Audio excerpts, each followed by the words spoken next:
আজ আমি আমার বন্ধুর বাড়িতে গিয়েছিলাম। কিছুক্ষণ পর আমার বন্ধু আমাকে তার মায়ের সাথে রেখে বাইরে গেল। সে তার প্রেমিকার সাথে দেখা করতে গিয়েছিল। বাড়িতে তখন শুধু আমি আর আমার বন্ধুর মা, যাকে আমি আন্টি বলে ডাকি, আমরা দুজনেই ছিলাম। হঠাৎ আন্টি আমাকে তার ঘরে ডাকলেন। সেখানে যাওয়ার পর আমি তাকে কিছুটা অন্যরকম ভাবে দেখলাম। আমি অবাক হয়ে গেলাম, কারণ সেই মুহূর্তে তার আচরণ কিছুটা অপ্রত্যাশিত ছিল। তিনি আমাকে তার কাছে আসতে বললেন, আর তার কথাগুলো আমাকে আরও বেশি বিস্মিত করল। তিনি হেসে বললেন, এখন আমরা তো একা আছি, আমার ছেলে তার প্রেমিকার সাথে দেখা করতে গেছে। আমাদের এই সময়টা কিভাবে কাটানো উচিত, তার কথা শুনে আমি কিছুটা বিস্মিত হলাম। কথাগুলো শোনার পর আমার মনে নানা ভাবনা উকি দিতে লাগল। আন্টি নিজেই আমাকে প্রস্তাব দিয়েছিলেন, তাই আমি কিভাবে না করতে পারি। তাই আমি আন্টির পাশে বসলাম। তারপর আমি আন্টিকে, বন্ধুরা, আজকের গল্পটা অনেক বেশি স্পেশাল, তাই কেউ মিস করো না। আর দয়া করে গল্পগুলো ভালো লাগলে ভিডিওটি লাইক, শেয়ার এবং চ্যানেলটি সাবস্ক্রাইব করো প্লিজ। আমার নাম সুনীল। সম্প্রতি আমি একটি ডিগ্রি কলেজে ভর্তি হয়েছি। সেখানে আমার পরিচয় হয়েছিল কুণালের সাথে। ডিগ্রি কলেজে কুণালই ছিল আমার প্রথম বন্ধু। ভর্তি হওয়ার দিনেই তার সাথে দেখা হয় এবং খুব অল্প সময়ের মধ্যেই আমাদের গভীর বন্ধুত্ব হয়ে যায়। কুণাল খুবই আকর্ষণীয়, আর আমি বেশ শান্ত স্বভাবের ছিলাম। কুণাল এর মতো একজন আকর্ষণীয় ছেলের সাথে বন্ধুত্ব হওয়া আমার জন্য একটি বিশেষ ব্যাপার ছিল। খুব অল্প সময়ের মধ্যেই আমরা ভালো বন্ধু হয়ে গেলাম। কলেজ শুরু হওয়ার 1 মাস পরের কথা। সেদিন ছিল কুণালের জন্মদিন। যখন সে কলেজে এলো, আমি তাকে আমার সাথে মন্দিরে নিয়ে গেলাম। এরপর ক্লাস শেষ হলে কুণাল বলল, আজ বিকেলে আমি তোমায় নিতে আসব। আমার জন্মদিন উপলক্ষে মা বাড়িতে অনেক সুস্বাদু খাবার তৈরি করেছেন, তাই আজ আমার বাড়িতে খেতে আসতেই হবে। আমার অনেক বন্ধু আছে, কিন্তু তোমার মতো বিশ্বস্ত কেউ নেই। তাই আমি চাই তুমি অবশ্যই আমার বাড়িতে এসো। কুণাল এর কথাগুলো শুনে আমি তার প্রস্তাবে রাজি হলাম, কারণ বন্ধুত্বের এই টান আমার মন ছুঁয়ে গিয়েছিল। তুমি তো সবসময় বাইরের খাবার খাও, বাড়ির খাবারের স্বাদ পাও না। আমার মায়ের রান্নায় খুবই স্বাদ। কুণাল তার মায়ের হাতের রান্নার প্রশংসা করছিল। সে আগেও অনেকবার তার জীবনের নানা কথা আমার সঙ্গে শেয়ার করেছে, তাই তার সম্পর্কে আমার অনেক কিছু জানা ছিল। তার বাবা ছিলেন না, তার মা একাই তাকে বড় করেছেন। এসব কথাও কুণাল এর মুখেই প্রথম শুনেছিলাম। সেদিন সন্ধ্যায় কুণাল আমাকে নিতে এলো। আমি তৈরি হয়ে তার বাড়ির দিকে রওনা দিলাম, তার জন্মদিনের উপলক্ষে তার মায়ের হাতে তৈরি সুস্বাদু খাবার খেতে। বাড়িতে ঢুকতেই আমি একটি মেয়ে দেখতে পেলাম। সে পানির গ্লাস হাতে দাঁড়িয়েছিল। তাকে দেখে আমি অবাক হয়ে কুণালকে জিজ্ঞেস করলাম, তুমি তো বলেছিলে তুমি আর তোমার মা একাই থাকো। তোমার তো আর কেউ নেই। তাহলে এই মেয়েকে, তোমার বোন নাকি? কুণাল আর তার সাথে মেয়েটি হেসে উঠল। কুণাল আমার কাঁধে হাত রেখে বলল, বন্ধু, এ আমার বোন না, এ আমার মা, আমার জীবনের সেরা মা। তিনি একাই আমাকে অনেক কষ্ট করে মানুষ করেছেন। তুমি যেটা ভেবেছ, সেটা অনেকের ভাবনায় আসে। যখনই মা আমাকে নিয়ে মার্কেটে যান, অনেকেই আমাদের ভাইবোন মনে করে। কেউই বিশ্বাস করতে চায় না যে মার এত বড় ছেলে হতে পারে, কারণ তিনি নিজেকে খুব ভালোভাবে মেইনটেইন করেছেন। তিনি যোগ ব্যায়ামের বড় ভক্ত। প্রতিদিন ভোর 4টায় উঠে কোনো দিন বাদ না দিয়ে 1 ঘণ্টা ধরে যোগ ব্যায়াম করেন। এটাই আমার মায়ের তারুণ্যের রহস্য। কুণাল তার মায়ের প্রশংসায় মগ্ন ছিল। সে এসব বলছিল, আর ঠিক তখনই তার মা বললেন, কুণাল, তোমার বন্ধুকে এখানে বাইরে দাঁড় করিয়ে গল্প শোনাচ্ছ। ওকে ভেতরে ডেকে বসতে বলো। তারপর আন্টি আমাকে পানি দিলেন। কিছুক্ষণ পর আমরা খাবারের জন্য বসে পড়লাম। সত্যি বলতে, আন্টির হাতের রান্নায় অদ্ভুত স্বাদ ছিল। তিনি কুণালের জন্মদিন উপলক্ষে শাহী পনির, হালুয়া, কচুরি সহ আরও অনেক পদ তৈরি করেছিলেন। যখন আমি তাদের বানানো শাহী পনির খেলাম, তখনই মনে মনে ঠিক করে ফেলেছিলাম, আজ আমি আদর্শটা পুরি তো খেয়েই ছাড়ব। আমি খুব আনন্দ নিয়ে খাচ্ছিলাম। আর কুণালও আমার পাশেই বসেছিল। হঠাৎ কুণাল এর ফোন বেজে উঠল। তার কিছু বন্ধুরা তাকে কেক কাটার জন্য ডেকে। সে সঙ্গে সঙ্গেই যাওয়ার জন্য প্রস্তুতি নিল এবং বলল, আমি বেশি সময় নেব না, একটু কেক কেটে ফিরে আসছি। ততক্ষণ তুমি আরাম করে খাও। আন্টিও বললেন, আগে ভালো করে খেয়ে নাও, খাওয়া শেষ করে যাও, বলে কুণাল গাড়ির চাবি নিয়ে দ্রুত বেরিয়ে গেল। এরপর আন্টি এসে আমার পাশে বসলেন। বসার সঙ্গে সঙ্গে তিনি আমার থালা আরেকটা পুরি তুলে দিলেন। আমি লক্ষ্য করলাম আন্টি আমাকে এক অন্যরকমভাবে দেখছিলেন এবং মাঝে মাঝে মুচকি হাসছিলেন। খাওয়া শেষ হলে আমি তাকে ডাইনিং টেবিলের বাসনপত্র তুলতে সাহায্য করতে শুরু করি। আমার কাজ দেখে আন্টি বললেন, তুমি তো একেবারে নিখুঁত ছেলে। কুনালের মুখে তোমার নাম অনেকবার শুনেছি। আমার ড্যাশিং কুনাল এর মতো একজন ছেলে তোমার মতো সরল ও সাধারণ বন্ধু পেয়ে খুবই সৌভাগ্যবান। আমি বিশ্বাস করি তোমার সংস্পর্শে থেকে কুনালও তোমার মতো হবে। আন্টির কথা শুনে আমি হেসে দিলাম। এরপর তিনি আমার পরিবারের কথা জিজ্ঞেস করলেন। আমি তাকে জানালাম আমার পরিবার গ্রামে থাকে এবং আমি পড়াশোনার জন্য শহরে একা থাকি। আমরা কথাবার্তা চালিয়ে যাচ্ছিলাম, ঠিক তখনই কুনাল ফিরে এলো। আমাদের কথা বলতে দেখে কুনাল হাসতে হাসতে বলল, সুনীল, মা তোমাকে খুব পছন্দ করেছে। আমি কখনো দেখিনি মা আমার কোনো বন্ধুর সাথে এত কথা বলছে। সাধারণত মা কাউকে বাড়ির দরজা পর্যন্ত আসতে দেয় না। কুনাল কথা বলে যাচ্ছিল, আর আমি ঘড়িতে সময় দেখে মনে মনে ভাবছিলাম যে আমার যাওয়ার সময় হয়ে এসেছে। আমি কুনালকে বললাম, ভাই, অনেক রাত হয়েছে, এবার আমাকে আমার রুমে ছেড়ে দাও। রওনা হওয়ার সময় আন্টি বললেন, সুনীল, আবার এসো। আর পরের বার একটু বেশি সময় নিয়ে আসো। এই বাড়িকে নিজের বাড়ি ভাবো। তারপর আন্টি আমাকে আলিঙ্গন করলেন। আমি বুঝলাম তার আচরণ একটু আলাদা ছিল। তাকে বিদায় জানিয়ে রুমে চলে গেলাম। পরের দিন কলেজে কুনালের সঙ্গে দেখা হলো। সে হাসতে হাসতে বলল, সুনীল, মা তোমার প্রশংসা করেই সারারাত কাটিয়েছেন। এত প্রশংসা তো আমাকে নিয়েও করেন না। আমি হেসে বললাম, কুনাল, সময়ের সঙ্গে সবকিছু বদলায়, তুমিও হয়তো একদিন আমার মতো হয়ে যাবে। দিনের পর দিন আমাদের বন্ধুত্ব আরও গভীর হচ্ছিল। একদিন কুনাল আমাকে বলল, মাকে বিকেলে বাজারে নিয়ে যেতে হবে, কাল তার অফিসে একটা ফাংশন আছে, তার জন্য কিছু কেনাকাটা করতে হবে। বিকেল 4টায় তুমি আমাদের বাড়িতে এসো। মাকে বাজারে নিয়ে যেও, কারণ আমি একটু ব্যস্ত আছি। কুনাল এর কলেজের এক মেয়ের সঙ্গে নতুন বন্ধুত্ব হয়েছিল এবং সে মেয়েটিকে ডেটে নিয়ে যেতে চেয়েছিল। তাই সে আমাকে তার মায়ের দায়িত্ব দিয়েছে। কুনাল তার মায়ের সাহায্য করার জন্য আমাকে পাঠিয়েছে। কলেজে আমি সাধারণত বিকেল 4টায় ক্লাস শেষ করতাম, আর সেদিনও তাই হয়েছিল। 4টায় আমার রুমে গিয়ে আমি কিছুক্ষণ বিশ্রাম নিয়েছিলাম এবং তারপর তৈরি হয়ে কুনাল এর বাড়ির দিকে রওনা দিলাম। কুনাল আমাকে তার বাড়ির দ্বিতীয় চাবি দিয়েছিল। সে বলেছিল, যদি মা বাড়িতে না থাকেন তবে বাইরে অপেক্ষা না করে তুমি চাবি দিয়ে দরজা খুলে ভেতরে ঢুকে বসে থেকো। আমি তার বাড়িতে পৌঁছে দরজায় কড়া নাড়ালাম এবং কয়েকবার ডোরবেল বাজালাম, কিন্তু ভেতর থেকে কোনো সাড়া পেলাম না। এমনকি মনে হলো ডোরবেলটাও ঠিকমতো কাজ করছে না। তখন আমি কুনাল এর দেওয়া দ্বিতীয় চাবি দিয়ে দরজার তালা খুলে ভেতরে প্রবেশ করলাম। ঘরে ঢুকে দেখলাম কেউ নেই, কিন্তু হঠাৎই একটা ঘর থেকে পানির শব্দ শোনা গেল। আমার মনে হলো যে হয়তো ঘরের কোনো নলের পানি অনবরত পড়ছে। পানির অপচয় যেন না হয়। তাই শব্দের উৎস খুঁজতে এগিয়ে গেলাম। শব্দের পিছু করতে করতে আমি একটি ঘরের সামনে এসে দাঁড়ালাম। বাথরুমের দিক থেকে হালকা পানির শব্দ শোনা যাচ্ছিল। দরজার কাছে এসে হাত বাড়াতেই দরজাটি খুলে গেল। সামনে তাকাতেই দেখি কুনালের মা দাঁড়িয়ে আছেন। তিনি পুরোপুরি ভেজা। তার ভেজা পোশাক এবং চুল থেকে জল গড়িয়ে পড়ছিল। আমি যখন তার দিকে তাকালাম তার সৌন্দর্যে এতটাই মুগ্ধ হয়ে পড়েছিলাম। হঠাৎ দরজার বন্ধ হওয়ার শব্দে আমি বাস্তবতায় ফিরে এলাম। বুঝতে পারলাম কুনালের মা আমাকে দেখে আবার বাথরুমের দরজা বন্ধ করেছেন।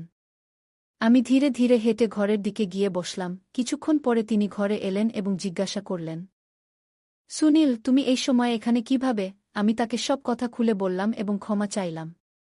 তিনি বললেন, এতে কিছুই হয়নি। আমি মোটেই বিরক্ত হইনি। তার কথা শুনে আমি কিছুটা বিব্রত হলাম।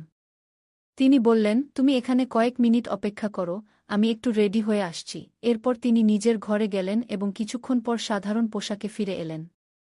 তবুও তিনি এত সুন্দর লাগছিলেন যে আমার চোখ ফেরাতে পারছিলাম না।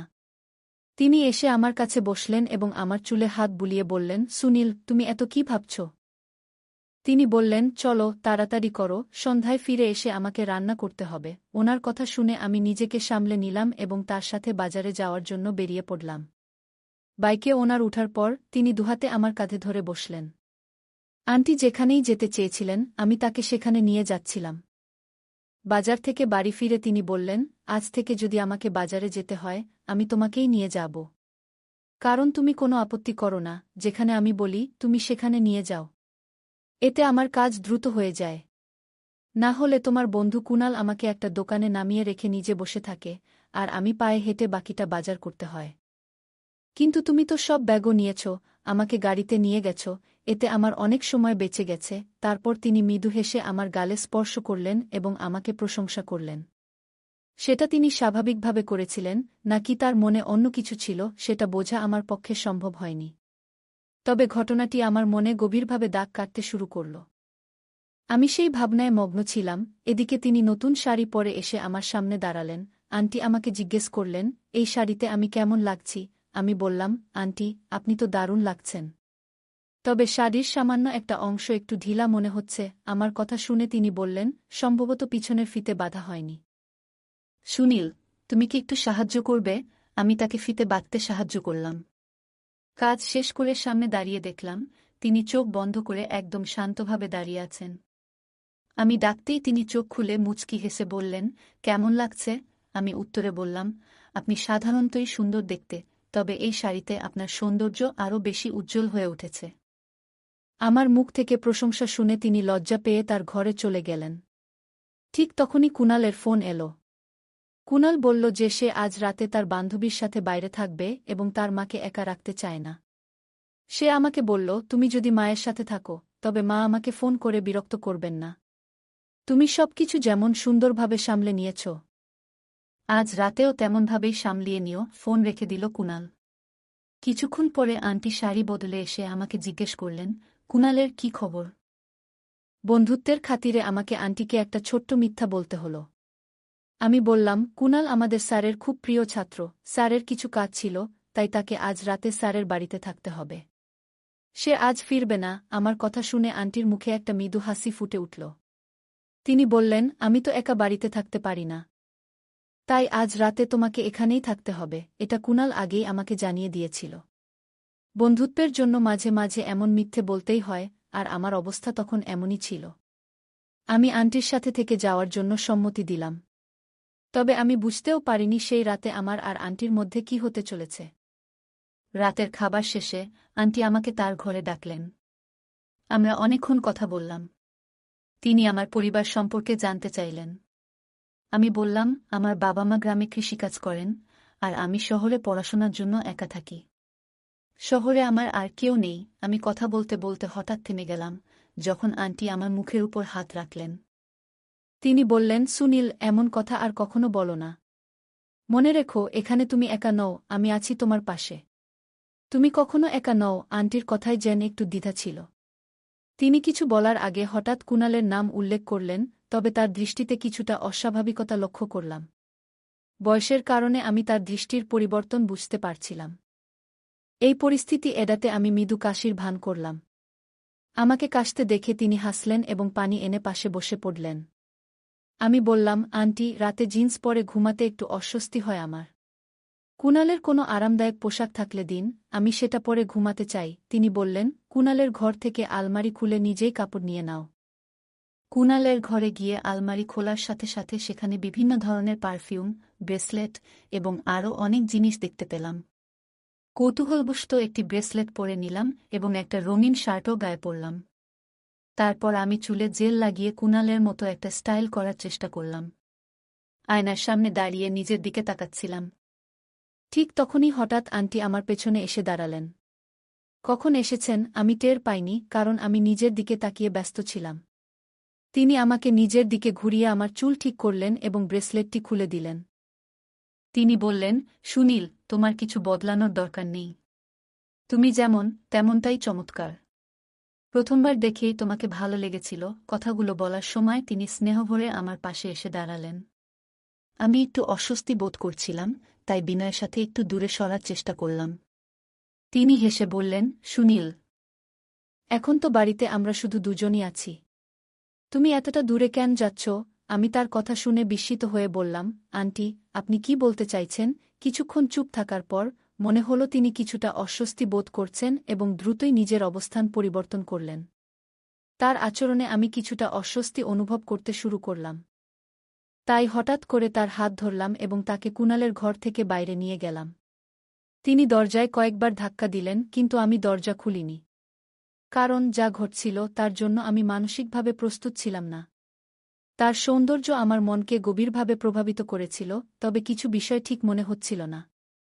সেই রাতে আমি দরজাটি বন্ধ রেখেই ঘুমাতে গেলাম। পরের দিন সকালে প্রায় 6টার দিকে কুনাল বাড়ি ফিরল। আমি কুনালের সঙ্গেই তার বাড়ি থেকে তৈরি হয়ে কলেজ যাওয়ার জন্য বেরিয়ে পড়লাম। কলেজ যাওয়ার সময় কুনালর বাইকের পেছনে বসে আমি বললাম, কুনাল, তুমি তো তোমার জীবনের সঙ্গিনী খুঁজে পেয়েছ। তবে তোমার মায়ের পুনরায় বিয়ের কথা ভেবেছ কি? আমার এ কথা শুনেই কুনাল হঠাৎ করে মাঝপথে বাইক থামিয়ে দিল এবং আমাকে নিচে নামিয়ে বলল, সুনীল, তুমি আমার সবচেয়ে ভালো বন্ধু, তাই তোমাকে বলছি, আমি মায়ের দ্বিতীয় বিয়ের ঘোর বিরোধী। এই বয়সে মায়ের জীবনসঙ্গীর প্রয়োজন নেই। আমি এখন বড় হয়েছি এবং মায়ের পুনরায় বিয়ে আমার কাছে একেবারেই গ্রহণযোগ্য নয়। আমার করা প্রশ্নটি হয়তো কুনাল এর পছন্দ হয়নি, কারণ কুনাল আমাকে রাগান্বিতভাবে উত্তর দিয়েছিল, তাই আমি তখন সেই বিশ্বাসটি বন্ধ করে দিয়েছিলাম। দেখতে দেখতে 1 মাস কেটে গেল।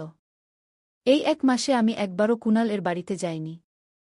এখন আমাদের কলেজে অ্যাসাইনমেন্ট জমা দেওয়ার সময় চলে এসেছে। একদিন রাত 8টার দিকে কুনাল আমার রুমে এসে হাজির হয়। সে আমাকে অনুরোধ করতে থাকে যাতে আমি তার অ্যাসাইনমেন্টটি সম্পূর্ণ করে দিই।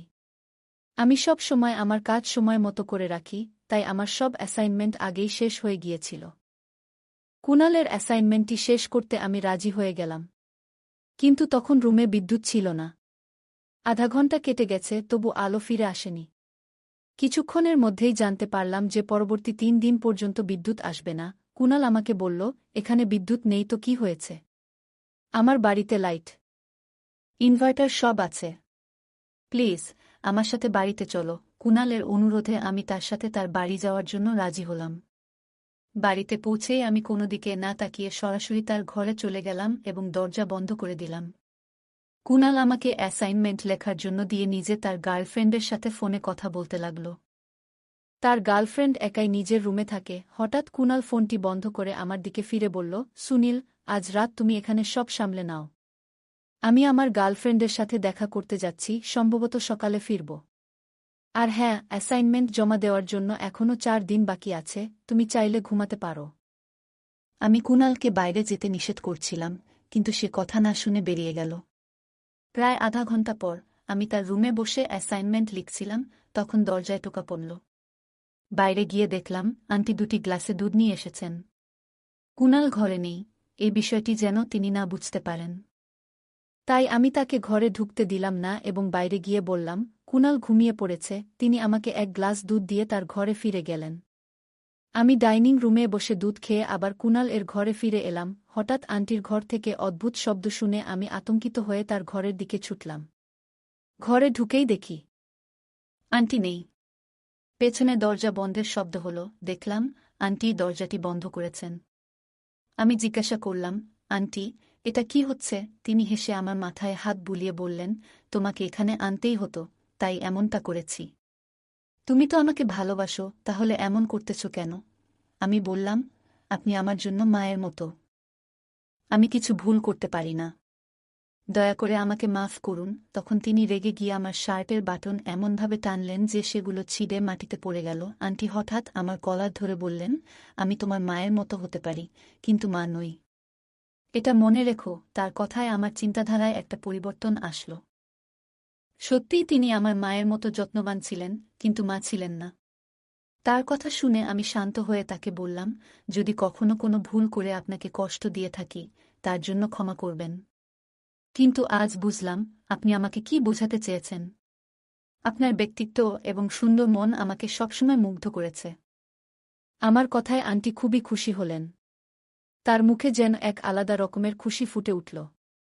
তিনি আমার হাত ধরে বেশ কিছুক্ষণ রাখলেন। আমি তাকে আমার পাশে বসতে বললাম। তিনি মুচকি হেসে বললেন, আমি জানতাম একদিন তুমি আমার সঙ্গে দেখা করতে আসবে। এবার আমাকে তোমার ঘরের ঠিকানা দাও, যাতে যখন কুনাল বাড়িতে থাকবে না, তখন আমি আসতে পারি। বলার সময় তিনি তার মাথা আমার কাঁধে রাখলেন। আমি তার হাত ধরে বললাম, আপনি সবসময় আমার সম্মতি পাবেন। আমি একটু হাসি দিয়ে বললাম, আন্টি, আমার একটা প্রশ্ন আছে। আপনি আমার মধ্যে এমন কি দেখলেন যে কয়েকদিনের মধ্যেই আমার প্রতি আকৃষ্ট হলেন? কুনাল যখন 8 বছরের ছিল, তখন তার বাবা আমাদের ছেড়ে চলে গেলেন। তারপর থেকে আমি অনেক কষ্টে ওকে বড় করেছি। এখন আমার আর্থিক অবস্থার কিছুটা উন্নতি হয়েছে। কিন্তু যখন কুনাল কলেজে যেতে শুরু করল, তখন থেকে আমি ওকে তার বান্ধবীর সঙ্গে কথা বলতে দেখতাম। তিনি আরও বললেন, আমারও কিছু বান্ধবী আছেন যারা তাদের স্বামীদের সঙ্গেও এবং কিছু প্রেমিকের সঙ্গেও খুব সুখী জীবন যাপন করেন। কখনো কখনো তাদের দেখে আমারও একটু ঈর্ষা হতো। কিন্তু সেদিন যখন তোমাকে দেখলাম, তখনই তোমার প্রতি আমার মনে অন্যরকম একটা অনুভূতি জন্মাল। তারপর যখনই আমাদের দেখা হয়েছে, তুমি আমার মন জয় করেছ, তুমি আমাকে সবসময় সম্মানের সঙ্গে দেখেছ, আর তোমার এই আচরণই আমাকে তোমার প্রতি ভালোবাসা জন্মিয়েছে। আমি শান্ত স্বরে বললাম, আপনি আমাকে এত প্রশংসা করলেন, তার জন্য ধন্যবাদ। তবে যদি কুনাল এটা জেনে যায়, তখন কি করবেন? আন্টি মুচকি হেসে বললেন, সেটা পরে দেখা যাবে।